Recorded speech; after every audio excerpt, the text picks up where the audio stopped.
बिहार के मुख्यमंत्री माननीय नीतीश कुमार जी को बधाई देना चाहता हूं कि उन्होंने बिहार में जातीय जनगणना शुरू करा दिया। जातीय जनगणना से कम पता तो चलेगा कि समाज में कितने लोग गरीब हैं, उनको किस तरीके से आगे बढ़ाया जाए, पूरे देश में उनकी स्थिति क्या है, उनकी आर्थिक स्थिति को किस तरीके से ऊपर किया जाए। भारतीय जनता पार्टी के पूर्व उप मुख्यमंत्री सुशील मोदी जी कह रहे हैं कि भारतीय जनता पार्टी तो हमेशा से चाहती है कि जातीय जनगणना हो, लेकिन झूठ बोलने से काम नहीं चलेगा। अगर भारतीय जनता पार्टी चाहती है कि इस देश में जातीय जनगणना हो तो हमारे प्रधानमंत्री नरेंद्र मोदी जी, जो कि बनारस से सांसद भी हैं, मैं उनसे कहना चाहता हूं कि 8 वर्ष से आप प्रधानमंत्री हैं।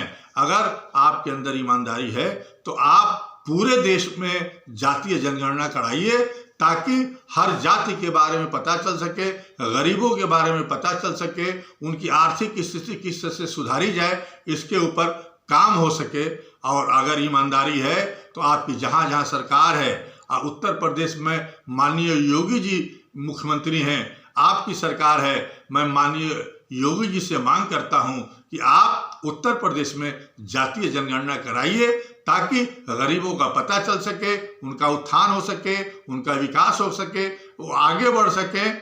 हमारे माननीय अखिलेश यादव जी ने तो अपने घोषणा पत्र में कहा था कि अगर उत्तर प्रदेश में हमारी सरकार बनती है तो हम जातीय जनगणना कराएंगे। अफसोस कि उनकी सरकार नहीं बनी। अगर सरकार बन गई होती तो उत्तर प्रदेश में भी जातीय जनगणना शुरू हो जाती। मैं कहना चाहता हूं, मैं तमाम लोगों से अपील करना चाहता हूं, जो लोग इसके पक्ष में हैं वो आज सामने आए और जातीय जनगणना की लड़ाई लड़ने के लिए तैयार हो जाएं। सड़क पर भी आना हो तो आने के लिए तैयार रहें और जातीय जनगणना की लड़ाई को आगे बढ़ाएं। बीजेपी की सरकार अभी उत्तर प्रदेश में हमने निकाय चुनाव में देखा, वो नहीं चाहती है कि पिछड़ों को आरक्षण मिले। इसीलिए जानबूझ के एक षड्यंत्र के तहत इस तरीके का काम किया गया कि हाई कोर्ट को आदेश देना पड़ा कि बगैर आरक्षण के चुनाव कराया जाए। ये पिछड़ों का हक मारने की बहुत बड़ी साजिश थी और इस साजिश में हमारे भारतीय जनता पार्टी के शासन लिप्त थी।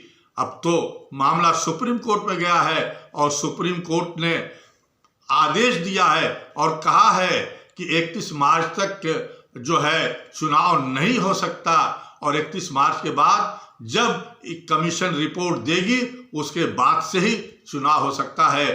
तो कम से कम पिछड़ों का आरक्षण बच जाएगा और पिछड़ों के आरक्षण के लिए भी हमको लड़ाई लड़नी पड़ेगी। पिछड़ों को हक मिलना चाहिए। आज अति पिछड़े जो हैं उनको भी उनको समाज में उनका हक नहीं मिल रहा है। मुस्लिम की तो बात छोड़ दीजिए, मुस्लिम को तो कोई आरक्षण मिलने का सवाल ही नहीं पैदा होता, ये देने के लिए तैयार नहीं है। जब मुसलमानों की बात आएगी तो कहेंगे कि मजहब के नाम पे आरक्षण नहीं दिया जा सकता, जबकि मुसलमानों में भी बहुत सी गरीब जातियां हैं, हेला हैं, हलखोर हैं, तमाम ऐसी जातियां हैं जो एससी में जिनको आनी चाहिए उनको भी एससी में नहीं लिया जा रहा है। तो मैं मांग करना चाहता हूं कि फिर से कि योगी सरकार जी उत्तर प्रदेश में जातीय जनगणना कराएं।